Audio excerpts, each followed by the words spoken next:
Hello guys, welcome back to Irish Footy Vlogs. Welcome back to another Premier Division show. A show where we look ahead to the games this week.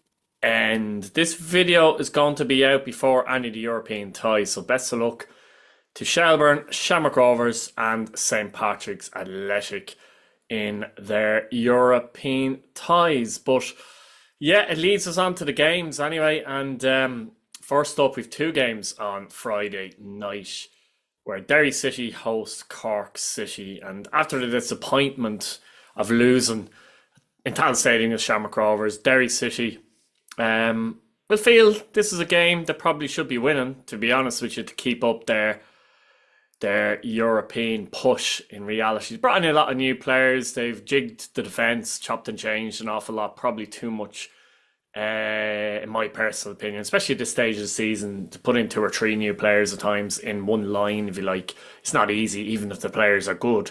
So, it'd be interesting to see what they do in this game to go back to maybe Can or Todd or Ronan Boyce in particular in his position of right wing back. I do think Fleming has done well overall in the two games he's played so far, though. Cork City looked at a great win in their last game against Galway United, and all they can do is try and play without pressure and go and see what happens up in Derry City. But I do feel that the Candy Stripes could cut them open, to be honest with you. Duffy, Boyce, Liam Boyce that is, and Adeyemi could be a real threat to that defence of Cork City. And Cork City generally try and push high. Might play into Derry's hands a little bit, and as a result, I do fancy Derry City getting the result, and they might get a couple of goals in this game. I'm going to say Cork City score because I think Derry City generally now are struggling defensively at the moment, but they should win and do it comfortably enough. I think it'd be Derry City 3, Cork City 1. Let me know what you think in the comments below. Give us your prediction. Now, at Sullivan and Lamb Park, Puke Football United take on Waterford FC. I'm only kidding, by the way. If you haven't seen the video before, I did make comments about Vinnie Pert regarding his comments on Drogheda United and calling them Puke Football, which I totally disagreed with.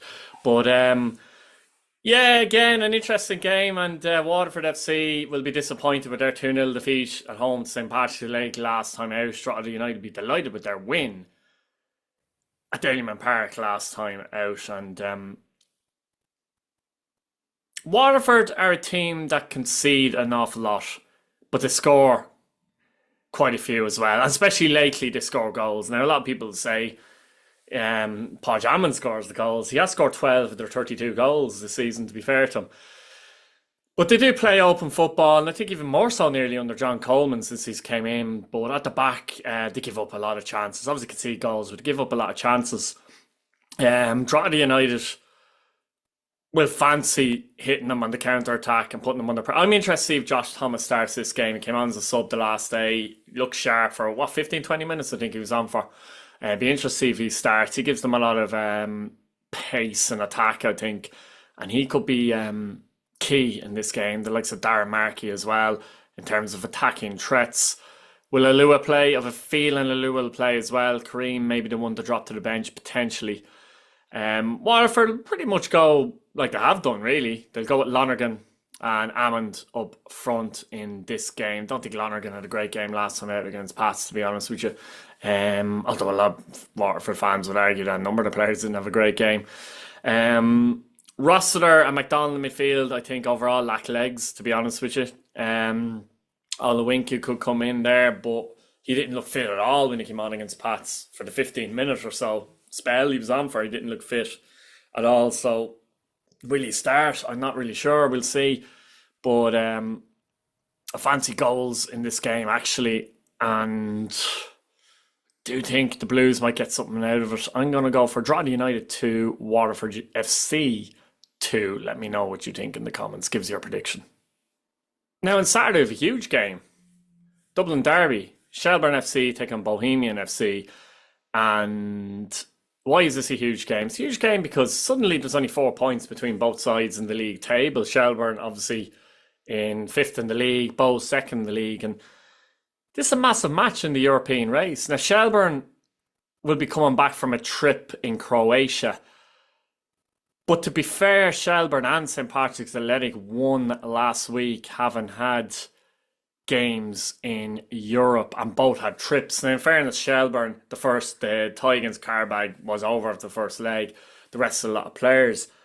But Pats had extra time in their tie against Calju and came through it, obviously, but still had enough to go, and they looked actually quite fresh against Waterford. So do we look more into this than we should? Maybe, but it's a great opportunity for Shelburne, because anyone that's chasing the team that's ahead, when you play them, you have to kind of take those opportunities. So it's a massive opportunity for Shelburne, a massive game. Shelburne could win this or a point behind. If Bohs could nick a win here at Tolka Park, they would go, or they forehead, they would go 7 points above Shelburne with 9 games to go. And you'd have to say that would be hard work for Shelburne to pull them back at that point. So for Bohs, it's also a massive game. And, Bohs lost last time out. It's a difficult ground to go to, having lost your last game too. So really, really interesting, intriguing game at Tolka Park on Saturday at 5 o'clock, I believe it is. I'll be at this one, by the way. But you just sense it's going to be a draw all day, every day, isn't it? I don't know what it is. And just leave both teams as you were, really, I think. But Shells should see this as an opportunity at home to try and, target a win big time here. And the onus is more on them than Bohs, I would say. Now, you take every game as merit, and it depends how the game goes. But I would suggest that Bohs would be a bit more pleased with the draw than Shelburne will be with the draw, because of the position both teams are on the table. I'm going for a draw. Be interested to see if Dougie's back for this game for Bohs, though. Dougie James Taylor. Not much information on that one. A bit of a muscle injury last time out against Drogheda, but that will be interesting. I've got to go for a draw, but I'm going to go Shelbourne 1, Bohemians 1. Let me know what you think in the comments and give us a prediction. Now on Sunday, we've got 2 games on Sunday at 5 o'clock. Galway United take on Shamrock Rovers. Galway United are really struggling at the moment in the table. They're on 29 points, only 3 ahead of Sligo Rovers. Of course, Shamrock Rovers will be in Europe midweek. But the way Galway United are playing at the moment, and the way Shamrock Rovers are playing at the moment, you'd have to fancy the hoops here, wouldn't you? It'd be a massive result if Galway could get a win here. A draw would be a good result. If they get a win here, it'd be a massive result and could kick them on for the last 9 games after that. But you'd have to fancy Shamrock Rovers, and they've such a good squad. They can leave out so many players and bring in so many good players too. And they're in a position where most players are fit, so they're able to pick and choose, which is brilliant, unlike last year. They always get a tough game at the Eamon DC Park, but at the same time, they always tend to win, either 1-0 or 2-1. And the way Galway are playing at the moment, I genuinely find it hard to see them getting any kind of result. I actually think Shamrock Rovers could beat them comfortably in this game, unfortunately, from Galway's point of view. And, of course, depending on Sligo Rovers' results, that could put them in big trouble. But it's just difficult to see. Like, they're defending not as well as they were before. They don't seem to be as disciplined overall. And in general, they're not scoring goals. It's a recipe for bad results, isn't it? Not defending well and not scoring goals. And it'd be a huge shock, actually, if they turn up and beat Shamrock Rovers and Eamon DC Park. But, they need to try and find that fire that was there earlier on the season and last season, because it feels like they're a little bit in free fall at the moment, to be honest with you. Shamrock Rovers are 10 points clear. I think the league is done with 10 games to go. But Stephen Bradley won't be telling his players that. So I fully expect Rovers to be professional and go up and do a job. And I think they might win this one quite comfortably, actually, unusually, at Galway. So I'm going to go for Galway United 0, Shamrock Rovers 2. Again, let me know what you think in the comments below. The final game of the weekend will take place at Richmond Park at 6 o'clock, where St. Patrick's Athletic will take on Sligo Rovers. And St. Patrick's Athletic have beaten Sligo Rovers twice this season. An absolute humdinger the last time they met at Richmond Park, where it finished 4-3. But it probably should have been about 7-4, being honest with you, in the game to Pats, to be honest with you. Sligo have improved a lot since then in general, but especially defensively, I would say. McLean has been a massive plus. Denham has come back into the side as well. And some of the younger players have got better and better. Conor Reynolds, for example, as the season's gone on.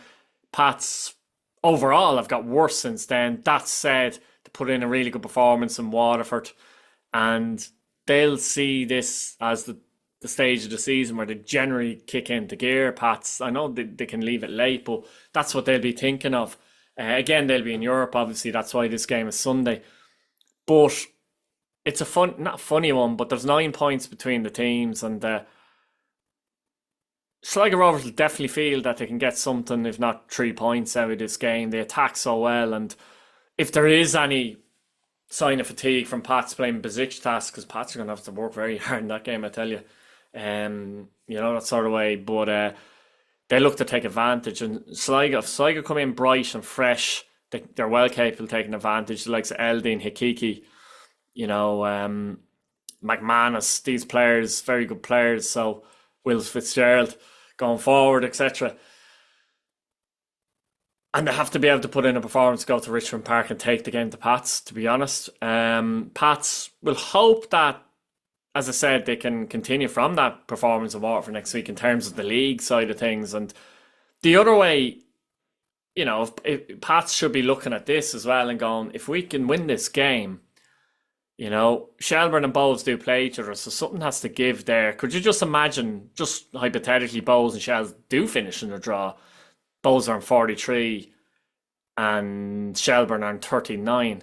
That would leave Pats on 38 with a win suddenly. 4 points off Bowles all of a sudden. It could easily be the case if Pats can get the 3 points. It's a massive game. I actually felt, funnily enough, that the games in Waterford and this game at home to Sligo are bigger than the European games in many ways for Pats, because they're really up against it, against Besiktas as well. I'll be at that game, vlogging that game, by the way, in the North Stand, where the Pats Ultras will be too. So I am looking forward to that, to be fair. But they've obviously won the first half of those 2 games, if you like, by beating Waterford. But honestly, a win for Pats here, and suddenly they are in the race, no matter what happens at Tolka Park, to be honest with you. So, really, really interesting one, and it'll be interesting to see who plays for Pats, actually, as well. Forrester came back into the team, played well against Waterford. Will he play against Besiktas? Even if he does, you fancy you could play against Sligo. Sligo, one thing Sligo do, they play quite open, so they kind of allow you to play as well. So it could be a good open game too. Mightn't quite be the 4-3 and the amount of chances in that game apart from the 4-3, but it could be a good game of football, this one. Really looking forward to that actually as well. But I will go for Pats to nick it. No result would surprise me in this game, though, be it a draw or Sligo Rovers winning. They're well capable of winning, but just feel maybe a little momentum is on Pats' side as well. I'll go for Pats to nick this one by 2-1 in what could be an entertaining game. Let me know what you think in the comments. So, guys, we'll leave it there. Let me know what you think in the comments as usual. Please subscribe, give your predictions, and once again, best of luck to the teams in Europe. If you're watching this video after that, obviously you'll know the results. Good luck. Bye-bye.